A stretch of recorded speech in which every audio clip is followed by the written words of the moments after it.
Listen, I'm about to drop some information on you that's going to completely change how you view XRP and the entire crypto market.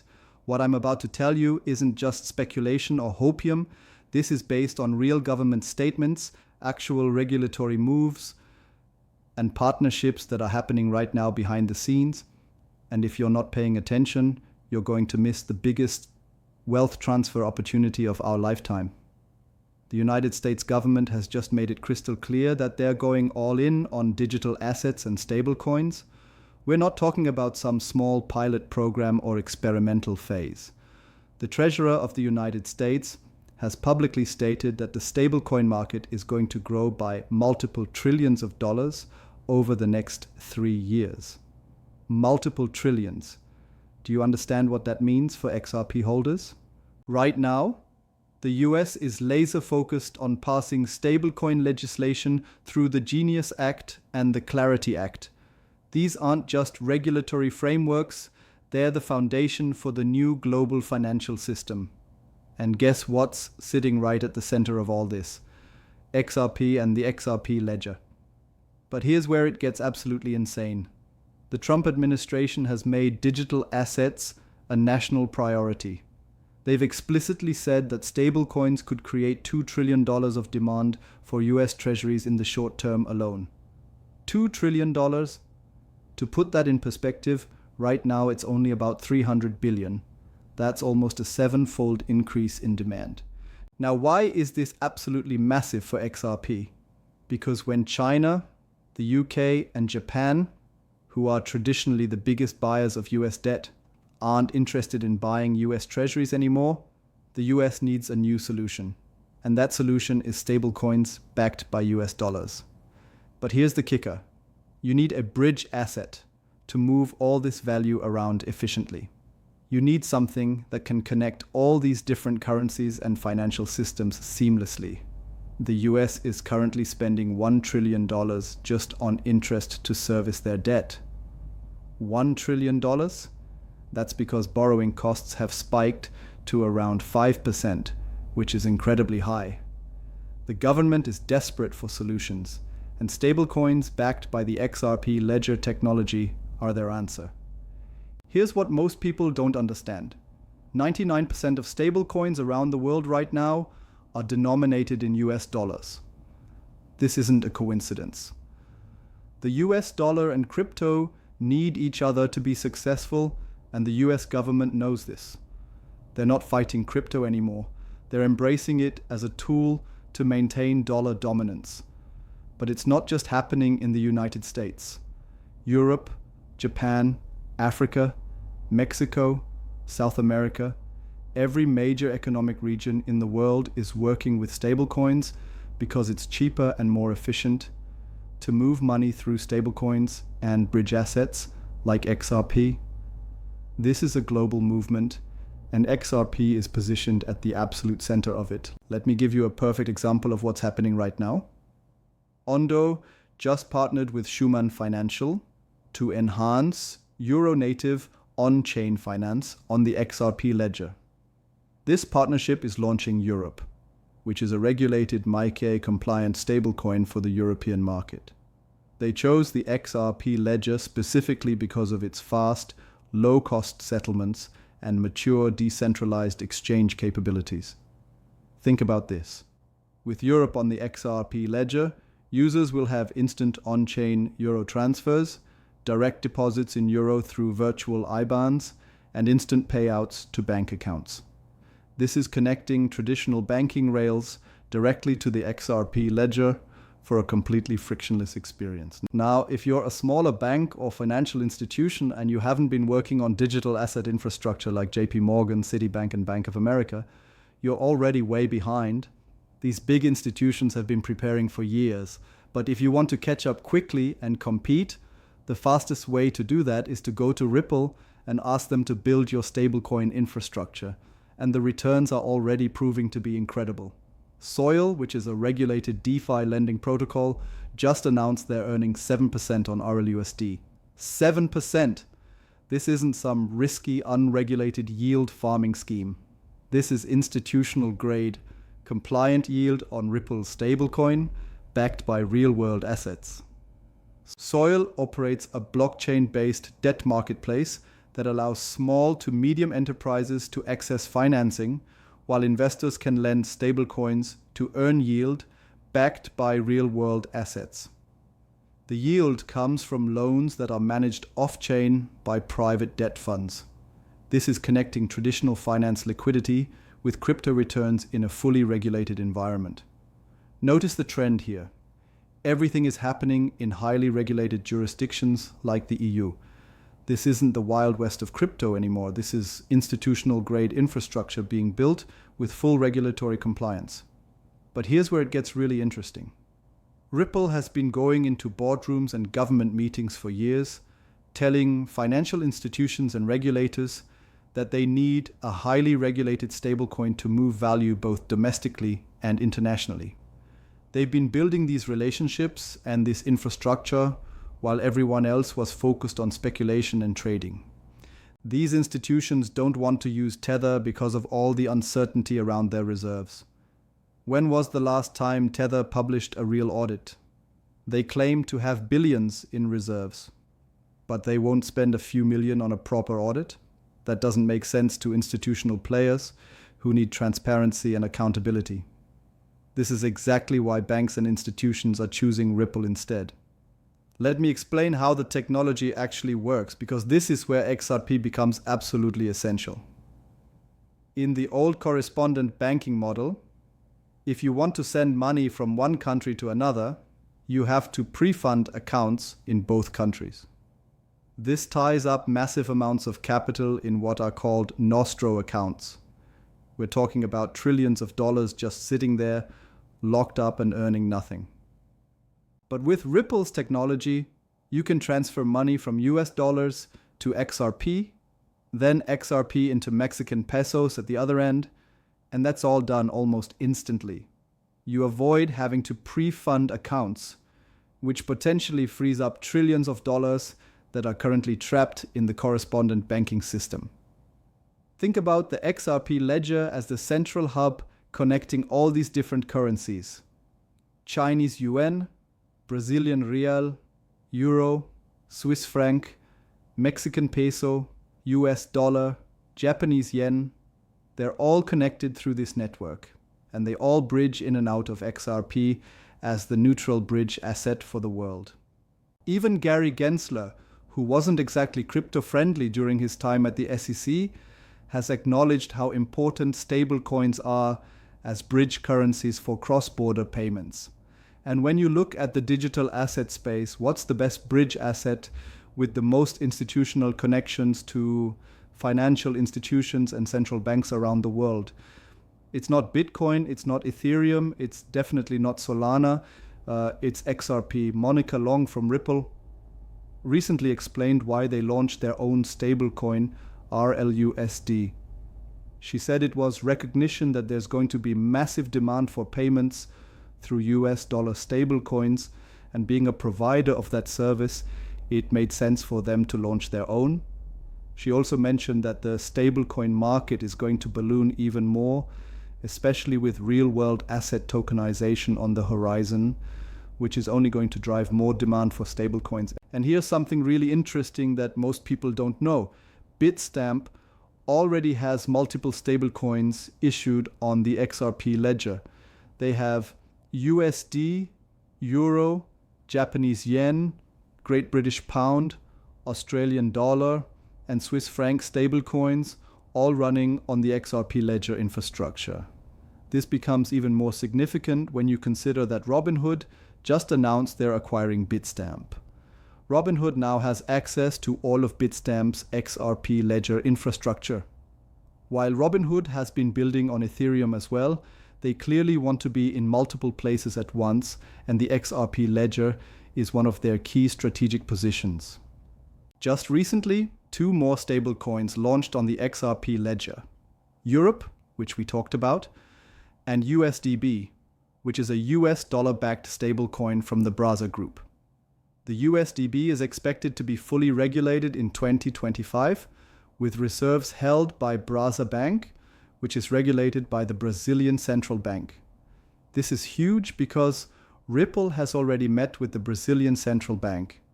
They know they can get money in and out of Brazil much cheaper using Ripple's technology. The Brazilian government is essentially endorsing this infrastructure by allowing a regulated bank to issue stablecoins on the XRP ledger.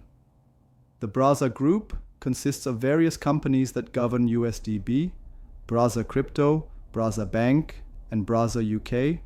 They're bringing together multiple jurisdictions under one stablecoin infrastructure, all built on the XRP ledger. One of the most important technical features they've implemented is something called clawback functionality.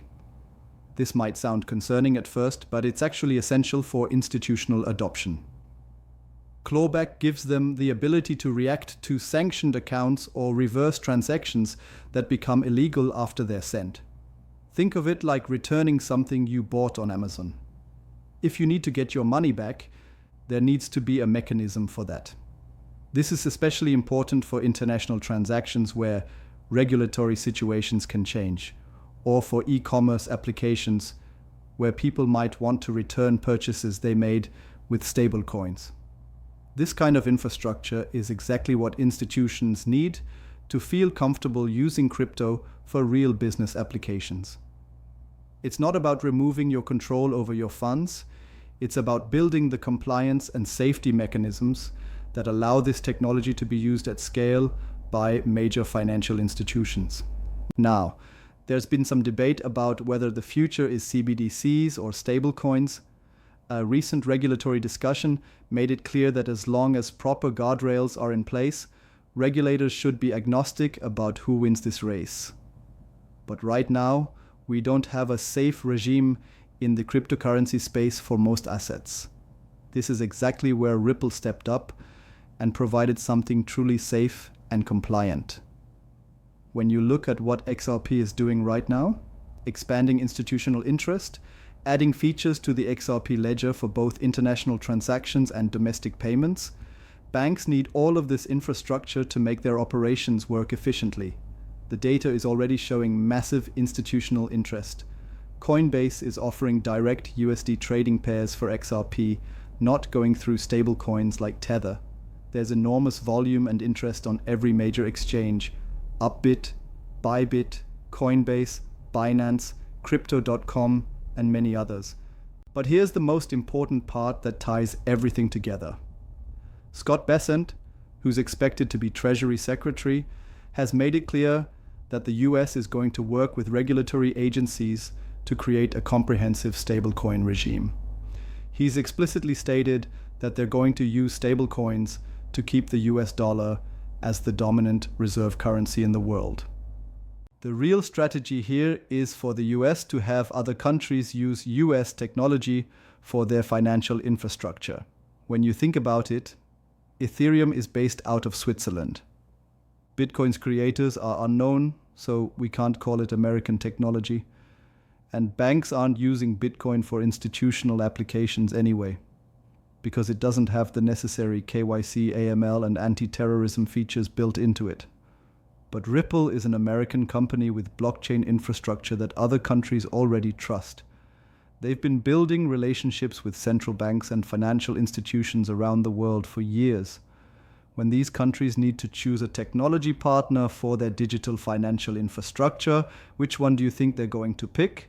They're going to choose the professional, regulated American company that they've already been working with and testing. They're going to choose the technology that already has the compliance features built in. They're going to choose XRP and the XRP ledger. All of this is heading toward a multi-trillion-dollar stablecoin market, and I believe a massive portion of it is going to live on the XRP ledger. With RLUSD and every other stablecoin that gets created on the XRP ledger, you'll be able to interchange between every currency seamlessly. This is what makes the XRP ledger so special and so valuable. When I hold XRP, I'm not just holding a cryptocurrency. I believe I'm holding a piece of the next global financial system. The infrastructure that's being built right now, the partnerships that are being announced, the regulatory clarity that's coming, all of this points to XRP being absolutely essential for the future of finance. But here's what really keeps me up at night with excitement. We're still early. Most people have no idea what's coming. They're still thinking about crypto as some speculative trading game, when in reality, we're witnessing the construction of entirely new financial infrastructure that will serve the world for decades to come. The United States government wants to maintain dollar dominance, but they need new technology to do it efficiently. Other countries want to participate in global trade more efficiently, but they need infrastructure that their central banks trust. Financial institutions want to offer better services to their customers, but they need compliant, regulated solutions. XRP and the XRP ledger solve all of these problems simultaneously. It's not just one use case or one market, it's the foundation layer for how value will move around the world in the digital age. Now, I mentioned 2500 XRP in the title, and you might be wondering why that specific number. Based on everything I'm seeing, the institutional adoption, the regulatory clarity, the infrastructure being built, the partnerships being announced, I believe XRP is going to play a central role in a multi-trillion-dollar market. If you do the math on what that could mean for XRP's value, and you consider how much institutions might need to hold for their operations, 2500 XRP starts to look like a very reasonable position for someone who wants to participate meaningfully in this transformation. I'm not saying XRP is going to make everyone rich overnight. What I'm saying is that we're witnessing the early stages of a fundamental shift in how the global financial system operates. The countries, institutions, and individuals who position themselves correctly for this shift are going to benefit enormously. The regulatory uncertainty that held back institutional adoption for years is being resolved. The infrastructure that was needed for enterprise-level usage is being built. The partnerships that were necessary to connect traditional finance with digital assets are being announced. All of the pieces are coming together, and XRP is sitting right at the center of it all. The question isn't whether this transformation is going to happen, it's already happening. The question is whether you're going to position yourself to benefit from it. Every major announcement, every new partnership, every regulatory development is confirming what many of us have believed for years. XRP isn't just another cryptocurrency. It's the bridge asset that's going to connect the traditional financial system with the digital economy. The window for accumulation at these prices won't last forever. Once institutional adoption really ramps up, once the full regulatory framework is in place, once the stablecoin market starts growing by trillions of dollars like the government expects, the dynamics are going to change completely. This isn't financial advice, and I'm not telling you to invest money you can't afford to lose. But what I am telling you is to pay attention to what's happening. Read the government statements, look at the partnerships being announced, understand the infrastructure being built. The biggest wealth transfers in history happen when new technologies replace old systems. We saw it with the internet, we saw it with mobile technology, and we're seeing it now with digital assets and blockchain technology. The difference this time is that we have governments and institutions actively supporting and building this infrastructure instead of fighting against it. The US government wants this to succeed because it helps them maintain economic dominance. Other governments want it to succeed because it makes their financial systems more efficient. This isn't a speculative bet on some experimental technology anymore. This is positioning yourself in the infrastructure that governments and institutions are actively building for the future of finance. So, when I say you need to hold 2500 XRP, I'm not talking about getting rich quick. I'm talking about positioning yourself for the long-term transformation of the global financial system. I'm talking about owning a piece of the infrastructure that's going to facilitate trillions of dollars in transactions. The choice is yours, but the opportunity won't wait forever. The institutions are moving, the governments are legislating, and the infrastructure is being built. The question is whether you're going to be part of this transformation or just watch it happen from the sidelines. Everything I've shared with you today is based on publicly available information, government statements, and announced partnerships. This isn't speculation or wishful thinking. This is what's actually happening in the world of finance and digital assets right now. The future of money is being built, and XRP is playing a central role in that construction. The only question is whether you're going to position yourself to benefit from what's coming.